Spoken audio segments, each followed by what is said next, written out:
북한이 올해만 7번의 미사일 실험을 했었고 그 중에서 가장 주목을 받았던 것 중에 하나가 극초음속 미사일입니다. 스크램제트나 이중 연소 램제트 엔진을 사용해서 스스로 추진하는 체계가 있고요. 글라이더처럼 활공이 가능한 부스트 글라이더 체계가 있어요. 이 부스트 글라이더 체계는 미국, 중국, 일본, 러시아, 북한 그리고 우리나라 등이 보유를 했거나 지금 추진 중에 있어요. 대기권 상층부에서 미끄러지듯이 튕겨오르면서 비행해요. 마치 서핑보드나 물수제비처럼 탁탁탁탁 50%에서 100%가량 사거리가 증가합니다. 탄두를 추적하고 낙하 지점 예측이 거의 불가능해요. 거의 모든 면에서 탄도미사일을 뛰어넘는 무기체계예요.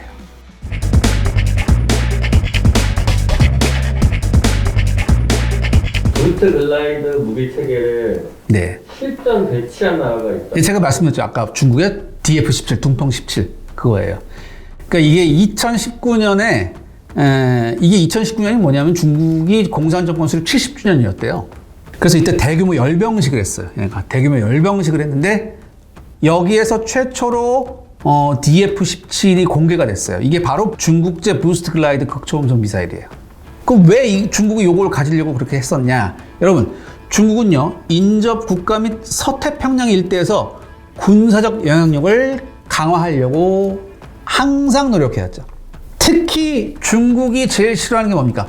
태평양 쪽에서의 서방 세력의 접근이에요. 서방 세력들이 이제 특히 미국과 일본이 연합해서 툭툭툭 찌르는 거 싫어하죠.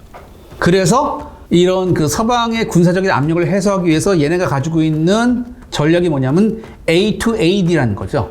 Anti-Access Area Denial. 한마디로 뭐야? 반접근 지역 거부. 오지 말라 얘기지. 오지 말라는 얘기지. 나한테. 요 지도 한번 보시죠.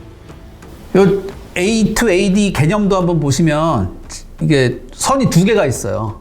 그러니까 뭐 제1도련선, 제2도련선 해가지고 제1도련선까지는 뭐 절대 양보 못한다 이거야. 그리고 나아가서는 제2도련선까지 우리가 확보하겠다 이거지. 근데 미국은 무슨 얘기하죠? 항상 필리핀의 밖으로 나오지 말아라 너네들.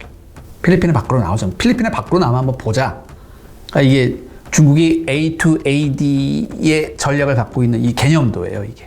그렇다면은 그 서방의 해양 세력 견제, 쉽게 말해서 미국이죠. 미국의 해양 세력을 견제하기 위해서 가장 중요한 게 뭐냐? 미국의 항공모함 전단이나 동맹국에 전개된 기지 등을 타격할 전력을 육성해야 되는 거예요. 중국 입장에서는. 그래서 얘네가 만든 게 뭐였냐? 이른바 괌 킬러라는 별명이 붙은 중거리 탄도미사일 둥펑 26, DF-26이죠. 그 다음에 중국 최초의 대함 탄도미사일인 DF-21D 등이 그 대표적인 사례예요. 근데 뭐 대함 탄도미사일은 그 탄도미사일 가지고 항공모함을 맞춘다는 건 좀 저도 잘 뭐 이해가 잘 안 돼서 많은 군사 전문가들은 뭐라고 하냐면 여기서 뭐 소형 핵탄두를 실어가지고 아마 그러지 않을까 뭐 그렇게 얘기를 하기도 하는데 아무튼 미국도 이 중국의 DF-26과 DF-21의 위협에 대응하기 위해서 꾸준히 미사일 디펜스 시스템을 구축했죠. 그러니까 한마디로 중국으로선 새로운 돌파구가 필요했던 거예요. 그러니까 얘네가 생각한 거지. DF-26과 DF-21 가지고는 안 된다라는 생각을 한 거죠. 근데 이런 중국 입장에서요, 여러분들. 극초음속 글라이더를 사용하는 부스트 글라이더 무기체는 아주 이상적입니다. 개발만 가능하다면요, 여러분들. 개발만 가능하다면 기존 탄도미사일의 전력 한계를 상당 부분 극복할 잠재력이 있었어요. 그래서 중국은 적어도 1990년대 중반부터 러시아 연방이 냉전기에 연구하던 것과 유사한 형태의 극초음속 글라이더에 대한 연구를 진행시킵니다. 그리고 여러 자료에 따르면 적어도 2008년부터 본격적인 실용 무기체계 개발에 착수한 걸로 보여져요. 여기에 중국이 엄청난 투자를 합니다. 엄청난 투자를 해서 자체적으로 극초음속 풍동 실험 시설을 대규모로 설치하기 시작해요.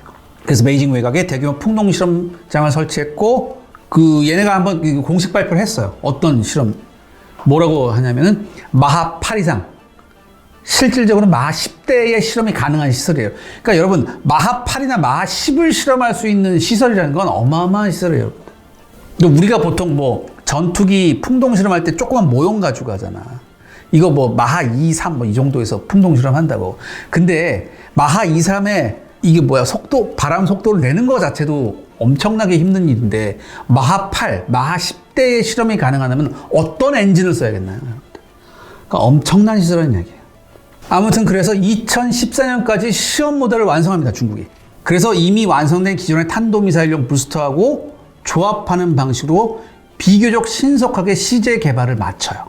그러니까 당연히 중국은 상세한 개발 과정을 일절 공개를 안 했어요. 그래서 2014년 이후에 구체적인 발사 시험 내용은 불명확해요. 근데요, 여러분들, 미국에서 2014년부터 중국의 개발 및 실험 과정을 대단히 정밀하게 모니터하고 있었습니다. 그러니까 미국 등 주변국들이 탐지한 혹은 추적한 정보에 따르면요, 중국은 최소 9번의 발사 시험을 진행했대요. 극초고속 미사일에서. 어디서 했느냐? 신장 위기로 자치구 남서부인 허텐지구 일대. 여러분 지도 한번 보시죠. 완전 사막이에요. 신장 위기로 저쪽. 사막 무인지대거든요. 여기에다가 이제 타켓을 해놓고서 9번 정도 실험을 했대요. 그래서 중국이 자기네가 실험하면서 자국 내 고정 레이더망 등을 통해서 비행 과정을 아주 정밀하게 추적했다고 하네요. 그 DF-17 네. 요거가 실전 배치된 과정을 좀 그러니까 이런 일련의 발사 시험을 하면서 2015년 6월하고 2017년 11월 요 두 번의 실험이 개발에 결정적인 역할을 했대요. 그러니까 2015년 실험은 뭐였냐면은 중국에서 초고기동이라는 용어를 하거든요. 극초음속 비행. 요거, 그러니까 한마디로 부스트 글라이더를 날른다면 이거 방향 전환하는 거 실험을 했었고, 2017년 실험은 1000km 이상 장거리 비행한 다음에 최종 돌입 단계 유도하는 거, 이거를 실험했는데 두 번 다 성공을 했어요. 이 두 실험에서 성공을 해버린다고. 그러니까 뭐예요? 요 성공을 바탕으로 중국이 무슨 생각을 하냐? 공격 경로를 기만할 수 있겠구나, 충분히. 그 다음에 적의 방공망을 우회할 수 있구나. 그 다음에 또한 고정 표적뿐만 아니라 대형 이동 표적에도 공격이 가능하구나. 이거를 깨달아요. 이후에 중국이 최초 부스트 글라이더 무기 체계를 DF-17, 계속 말했었죠. 둥펑 17로 명명합니다. 그래서 2018년 이후 초기 생산에 착수하고 16대 발사 촬영하고, 그 다음에 뭐 수량은 불명한데 몇 개의 혹은 몇십 개의 미사일을 생산해서 인민해방군 로켓군한테 인도를 했대요. 그래서 인민해방군 로켓군이 인도된 DF-17을 2개 여단 편성해서 배치를 했고, 이 일련의 과정이 2019년 중에 마무리됐고, 동년 2019년 10월 국경절 퍼레이드 때 공개된 거죠. 그래서 그때 나왔던 차량이 모급이 아니고 모두 실전 배치된 차량이었대요. 근데 중국이잖아요. 네네. 이 DF-17 개발 과정을 신뢰할 수 있나요? 네, 그게 정말 좀 중요한 문제입니다. 아주 중요한 문제. 우리가 좀 중국은 뭐 무기뿐만 아니라 여러 가지 뭐 그런 거에 대해서 조금 우리가 좀 폄하하는 과정이 있는데, 근데 DF-17은 조금 우리가 경계를 해야 될 것 같아요. 그 이유를 제가 지금 말씀드리겠습니다. 중국은 공식적으로 DF-17 성능에 대한 자료를 공개를 안 했어요. 근데 이 DF-17 성능에 대한 정보는 미 MDA, 미사일 디펜스 에이전시라는 미사일 방어국이 공개한 추정 자료에 의존해야 돼요. 이 성능에 대한 건. 그럼 왜 이 MDA의 추정 자료에 의존해야 되냐? 이 MDA에서는요, 자체적인 추정 근거가 있어요. 왜냐하면 DF-17 발사 시험부터 대부분을 추적했어요. 인공위성으로, 얘네가. 그러면서 시험 발사에 대한 비행 정보를 충분히 보유했어요. 그 다음에 또 하나 중요한 게 뭐냐면, 미국도 뭘 개발하고 있었어? 미국도 비슷한 무기체계를 개발하고 있었잖아. 부스트 글라이더 무기체계를. 그러니까 중국에서 실험하는 그 데이터를 가지고, 자기가 입수한 데이터를 가지고, 이 입수한 데이터를 해석을 할 능력이 충분히 갖고 있었다는 얘기지, MDA가. 그러니까 뭐야? 쟤네가 개발하는 무기체계하고 우리가 개발하는 무기체계하고 똑같아. 근데 쟤네 실험하는 걸 인공위성에서 포착을 해서 여러 가지 데이터를 뽑아서 우리가 지금 개발하는 거에 대입을 해봤어요. 대충 맞아 들어가라는 얘기지. 그러니까 대충 맞아 들어간다 한마디로 뭐야? 같은 생각을 하고 같은 고민했을 거라는 얘기지. 그래서 많은 군사 전문가들이 무슨 얘기를 하냐면 DF-17에 대한 MDA의 분석은 비교적 신뢰성이 높다고 평가를 합니다. 그럼 그 분석에 따르면 네. DF-17 얼마나 위협적인 건가요? 그러니까 원래 DF-16 중거리 탄도미사일의 부스터를 공유해요, DF-17이. 근데 DF-16은 그냥 단순 탄도미사일이거든? 얘가 최대 사거리가 1200km 이하예요. 근데 DF-17은 활공형이니까 훨씬 멀리 간다고 그랬죠? 한 1800km, 혹자는 2000km 이상이라고도 보고. 그 다음에 미국 워싱턴 DC에 소재한 보수 성향의 외교 전문 싱크탱크, 여러분 아실 거예요. CSIS라고, 뭐 전략국제연구센터라고 있죠. 여기에서는 1800에서 2500km로 추정을 해요. 근데 사실 실제 시험 발사를 추적한 결과 1500km 이상은 너끈하더라 이런 결과가 나왔거든요. 그러니까 이게 거짓말은 아닌 것 같아요. 그러니까 여러분 요거를 한번 해볼게요. 그러니까 중국 본토에서 DF-17을 발사할 경우에는요. 본토에서 발사하면 어떻게 될까요? 한반도 다 들어오죠. 일본, 타이완, 베트남 다 들어와요. 여기 지도 한번 보시죠. 그 다음에 필리핀, 인도네시아, 태국, 인도 일부를 직접 타격할 수 있어요. 근데 여러분 사거리는요 오히려 작은 문제예요. 이 MDA의 비행시험 추적 정보에 따르면요 여러분 발사된 DF-17은요 일시적으로 100km 이하의 고도까지 상승한 후 급속 하강한다고 그랬잖아요. 이렇게 글라이드 하면서 이 이후에는요 여러분들 대기의 중간권 하층 성층권 계면 상층에 해당하는 50-60km 고도를 오르락 내리락 하면서 비행해요 얘가. 그러니까 이는 한마디로 뭐냐면 통상적으로 300km 이상의 고고도까지 상승하는 최대 사거리 1000km 이상의 탄도미사일과 비교하면 고도가 어때요? 현격히 낮아요. 보통 탄도미사일은 300km까지 올라간단 말이야. 그럼 뭐야? 엄청 올라가니까 내려올 때도 그 뭐야? 정점에서 딱 보면서 여러 가지 계산이 되잖아요. 높이 올라갈수록 내려오는 것도 잘 보고 쏠 수 있어요, 사실 이런 거는. 근데 이건 고도가 낮으면 낮을수록 이게 뭐야? 일단은 요격은 고사고요. 탐지가 정말 힘들어요. 특히 초고속으로 나르는 거는. 탐지를 굉장히 힘들게 하는 요소예요. 이 50-60km 왔다 갔다 한다는 게. 왜냐하면 여러분들 지표면이나 해수면 높이의 레이더는요. 사정거리 2000km급 탄도미사일 발사 여부를 최대 2500km 밖에서도 확인할 수 있어요. 사실. 근데 사거리가 동등한 만약에 DF-17 발사는요. 1200km 이내에서 일시적으로 탐지가 가능해요. 고도가 낮아가지고. 이 이후에는 뭐예요? 900에서 1000km 내에 접근해야 탐지가 가능해요. 그래도 1000km 남았으니까 괜찮은 거 아니에요? 얘 속도를 생각해야지. 한마디로 여러분, DF-17은 일반적인 탄도미사일보다 발사 초기 탐지를 회피할 가능성이 높아요. 초기 탐지가 힘들어요, 얘가. 그러니까 당연히 글라이드를 하니까 탄도미사일에 비해서는 뭐예요? 약간 느리지만 기존의 순항미사일과는 뭐야? 비교할 수 없이 빠른 거야. 그러니까 여러분 이게 DF-17이 탄도미사일에 비해 느리다고 하지만 1400km 이 거리를 마 6으로 통과한다고 하면 한 10분 걸려요. 그러니까 탄도미사일하고 비교해도 신속성 면에서 그렇게 크게 뒤지지 않아요. 사실. 심지어 표적 돌입 단계에서도 마하 5 이상의 극초음속 속도를 유지해요. 이거 뭐예요, 여러분들? 충격 마지막 순간까지 마하 5 이상이 나온다는 건 뭐예요? 운동 에너지도 엄청나다는 거죠. 이거 한마디로 여러분 뭐예요? 여러분 저기 GBU-57 몹이라고 아십니까? 이게 벙커버스터 폭탄이에요. 지하 시설물 폭파하려고 이게. 얘가 철근 콘크리트 61m 뚫고 들어갈 수 있거든요. 이게 GBU-57이.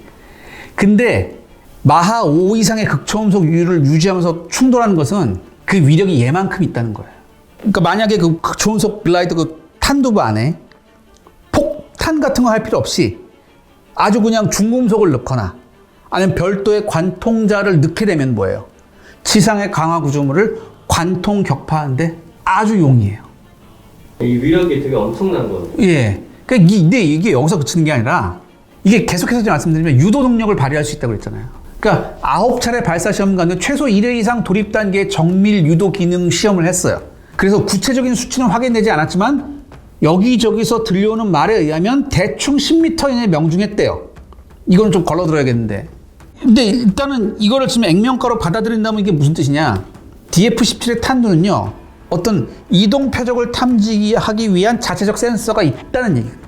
그러니까 여기에 대해서 누가 또 뒷받침을 해줬냐면 미 헤리티지 재단이라고 있어요. 그 미 헤리티지 재단에서 뭐라고 얘기를 했냐면 중국의 극초음속 무기 체계가 기동 목표를 대상으로 사용될 수 있다고 분석을 했어요. 그래서 이 무기가 기존의 대함 미사일을 월등히 능가하는 위협이 될 수 있다고 경고를 했습니다. 여러분 헤리티지 재단 아시죠? 그러니까 보수주의를 지향하는 대표적 학술 연구기관이잖아요. 그러니까 이게 공화당 쪽이지. 민주당 쪽은 뭐야? 브루킹스 연구소라고 있잖아. 양대 전문 연구소야. 그러니까 일단 중국은 DF-17 핵탄두를 탑재는 안 한다고 해요. 안 한다고 하는데, 근데 뭐 원한다면 언제든지 탑재할 수 있죠. 그리고 여러분 만약에 여기서 핵탄두를 탑재해서 함대 중간에다 하나 쐈다고 생각하면 뭐 끔찍해요. 끔찍해요. 그러면 네. 이걸 요격할 수 있나요? 이게 핵심적인 얘기죠. 이거 과연 막을 수 있느냐? 결론부터 말씀드리겠습니다. 현재는 뾰족한 수가 없습니다. 제가 말씀드렸듯이 발사 초기에 100km 이하로 상승해서 비행 대부분 뭐예요? 60km로 비행하잖아요. 극초음속 마하 5 이상으로. 이건요, 여러분들 통상적인 단거리 탄도미사일 혹은 중거리 탄도미사일의 요격을 상정한 미사일 요격 체계에 아주 치명적이에요.